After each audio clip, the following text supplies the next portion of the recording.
Hey everybody. Okay, so I have had a few questions about how I lower my voice, and so I thought I'd make this video before my voice gets too low on its own, for it to even work anymore. So, there are a few, just two ways that I know of to lower your voice, and I'll talk about the goods and the bads of both of them. So, whenever you talk on the phone, a lot of people raise their voice. Sorry, I have an itch on my leg, sorry. Anyways, they raise their voice to sound more polite, to sound professional. We're essentially doing the same thing in the opposite direction. So as a singer, I was really worried that this would be bad for my voice, because a lot of people do it incorrectly, and it can ruin your vocal cords. So there are a couple of different ways to lower your voice. One is the way that will ruin your vocal folds over time, and the other one is the way that preserves your vocal folds the way that they're supposed to be and puts little to no strain on them, which is the way that I have trained myself to lower my voice. So I don't even know if I can do my natural speaking voice anymore, but let me give it a shot.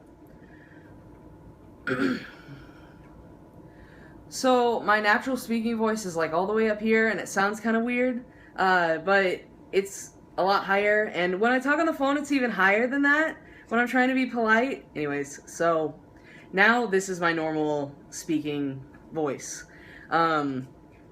So sorry, that was all so weird for me, but anyways, so I lower it quite a bit from where it naturally sits.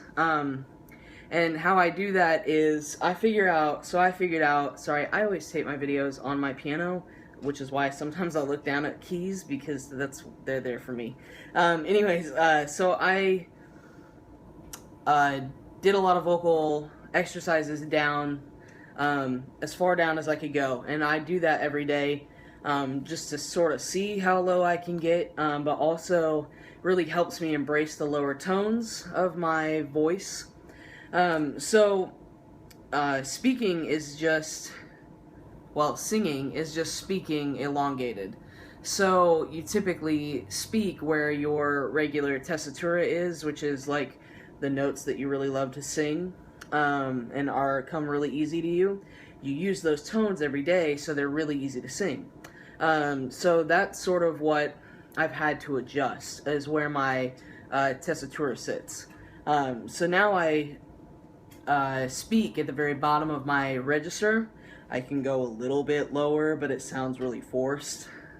So anyways, so I do a lot of vocal exercises all the way down, as far as I can go, and then figure out where my voice, right before it starts to sound really weak, or where it starts to cut out. That's where I tend to try and speak. So I, like, is like the lowest note that I've got that's really strong, and that tends to be where I speak at. So there are a couple of different ways that you can do this. You can vocal fry your voice to get down there, but that is the way that most people do it because it's the easiest, but it's also the way for a singer that it's going to ruin your voice. So what a vocal fry is when you sort of rattle. It sounds sort of like rough and raspy. You're just sort of vibrating your chords against each other. And vocal fry is technically the absence of pitch. So you're not necessarily lowering your voice, but you're taking as much pitch away from it as possible. So it gives the illusion of lowering it.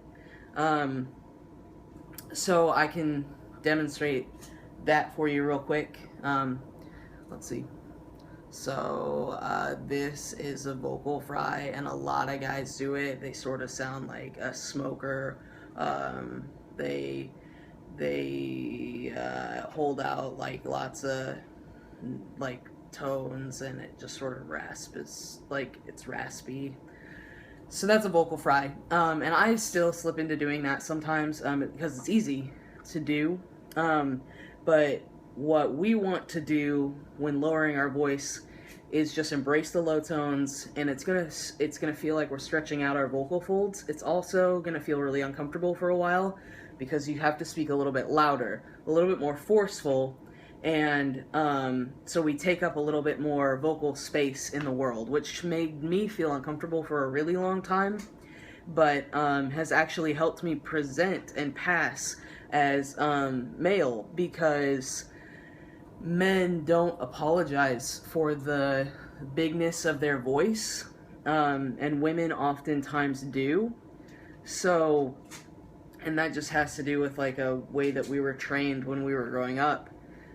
So if you speak louder and more forceful with your tone, and then at the bottom of your range, you're automatically going to come off more masculine in your vocal presentation, because that's just the way that men speak all the time. Even if they have a higher voice, they still don't apologize for throwing all this volume out. So those are all the things that are going to help you. So just, I mean, and it's going to take a while. It's not going to be automatic. It's not going to happen overnight. It's going to take practice.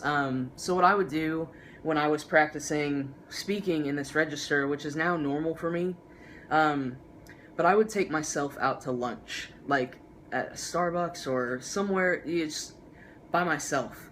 And I would just go and I would talk to the waiter or the waitress or the barista or whatever, and, you know, see if I could just keep this voice going for, you know, even that little bit of time, and not slip back into my regular voice, because I don't know them. They're not going to see me very often, if ever again. And it was a way for me to just listen to myself in a public setting. And so I just kept doing that more and more, and then it started to become more regular, and then I started doing it in front of like friends and family, and now it just is my normal voice.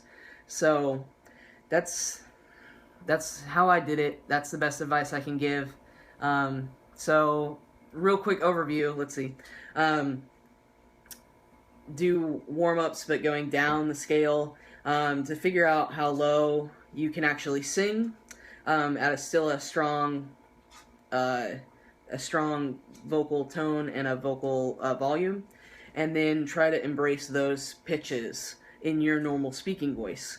And then don't vocal fry. That's the one way that you can do it. If you have a really high-pitched voice, though, and you're not a singer, it's not going to do catastrophic things to your voice if you just speak. If you don't care about singing, go for it. That absence of pitch might help you pass a little bit more, and that's totally fine. But if you're a singer, I would advise not to do that, because it can cause nodes, which are calluses on the vocal folds, and as many of you know, a lot of pop singers have those. They have to go get surgery, and 9 times out of 10, it doesn't quite work the way they want it to. I know if any of you are like Julie Andrews fans, now she can only sing like 3 or 4 notes because she had nodes, she had surgery to get them removed, they botched the surgery, and that happens a lot. So anyways, just don't do it. Sorry, I try to make these videos not super long, but this one had to be a little bit more detailed. So embrace the lower tones. It might feel weird for a few days, but you just gotta keep trying and keep remembering to take up some vocal space in the world. It's okay, and it'll actually help you out in the long run. So, anyways, leave comments, questions, concerns, anything in the comments down there, and I will do my best to get back to all of you. I really appreciate all of you that follow me, that support me in this journey that I'm on, and I love hearing from you guys. So I hope everybody's having a really great day and a really great week. See you guys later.